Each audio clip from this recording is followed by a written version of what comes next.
नमस्कार शेतकरी मित्रांनो, कृषी शेती माहिती या चॅनलमध्ये तुमचं सहर्ष स्वागत आहे. तर शेतकरी मित्रांनो, बघूया आपण आज या व्हिडिओमध्ये की या जिल्ह्यातील शेतकऱ्यांच्या खात्यामध्ये पीक विमा वाटपाला सुरुवात झालेली आहे.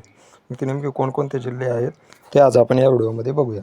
तर शेतकरी मित्रांनो, आज सोलापूर जिल्ह्यामध्ये मोठ्या प्रमाणात पीक विमा वाटपाला सुरुवात झालेली आहे आणि सोलापूर जिल्ह्यामध्ये 250 कोटीच्या वरती पीक विमा हा सोलापूरच्या शेतकऱ्यांना मंजूर करण्यात आले. 2,11,000च्या जवळपास शेतकरी आहेत आणि त्यांच्यासाठी 250 कोटीच्या वरती जे म्हणजे पीक विमा जो आहे तो मंजूर करण्यात आलेला होता आणि त्याच्या अद्याप देखील वाटप झालेलं नव्हतं. बाकीच्या जिल्ह्यामध्ये भरपूर जिल्ह्यामध्ये वाटप सुरू झालं होतं, पण सोलापूर जिल्ह्यामध्ये आज अखेर सोलापूर जिल्ह्यामध्ये वाटपाला सुरुवात झाली.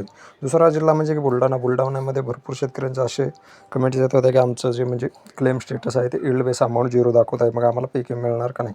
मग त्यांचं त्यामध्ये लोकलायझडचं नवीन एक ॲड ऑप्शन झाला आणि त्यामध्ये रक्कम दाखवली आणि ती देखील शेतकऱ्यांच्या खात्यामध्ये आज बहुतांश म्हणजे शेतकऱ्याच्या खात्यामध्ये आज पीक विमा वाटप झालं. जालना जिल्ह्यामध्ये देखील आज मोठ्या प्रमाणात पीक विमा वाटप झालेलं आहे.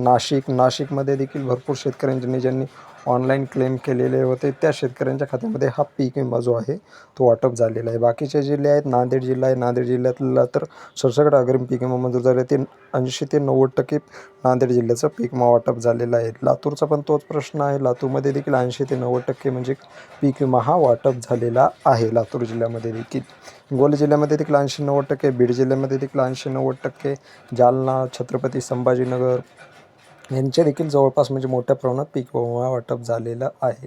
तर सोलापूर आणि बुलढाणा आणि जालना, आज नाशिक या जिल्ह्यामध्ये आज मोठ्या प्रमाणात पीक विमा वाटप आणि संपूर्ण जिल्ह्यामध्ये जे जिल्हे आणखीन उर्वरित राहिलेले जे जिल्हे होते ते सर्वच्या सर्व म्हणजे संपूर्ण महाराष्ट्रामध्ये ज्यांचं म्हणजे ऑनलाईन वगैरे 72 तासाच्या अगोदर ज्यांनी क्लेम केलेले होते त्या शेतकऱ्यांच्या खात्यामध्ये आज वाटप भरपूर मोठ्या प्रमाणात झालेलं आहे. उर्वरित जे राहिलेले शेतकरी त्यांचं उद्या देखील शुक्रवारी देखील मोठ्या प्रमाणात वाटप त्यांच्या खात्यामध्ये पैसे येणार आहे. तर शेतकरी मित्रांनो, आजचा जर तुम्हाला अपडेट आवडला असेल तर चॅनलला सबस्क्राईब करा आणि व्हिडिओला लाईक करा. तर धन्यवाद. काही प्रश्न असेल तर कमेंटमध्ये नक्कीच कळवा. तर धन्यवाद.